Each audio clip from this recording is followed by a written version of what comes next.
Teaching others is an exceptional way to deepen your understanding and improve memory retention. By explaining concepts, you reinforce your own knowledge and uncover areas that need more clarity. The best methods for teaching others to enhance learning include peer teaching. Explaining material to classmates or friends helps solidify your grasp.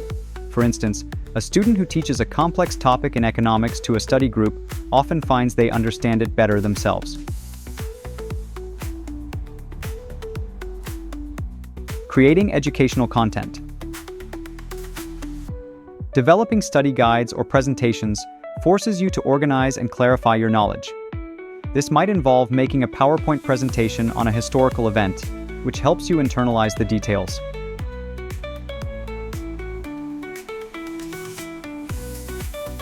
One-on-one tutoring.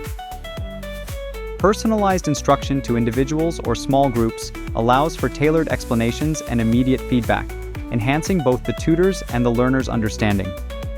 Comparing these methods, peer teaching and one-on-one tutoring offer interactive and personalized experiences, while creating educational content provides a structured and comprehensive review. Peer teaching often involves real-time feedback and discussion, which CA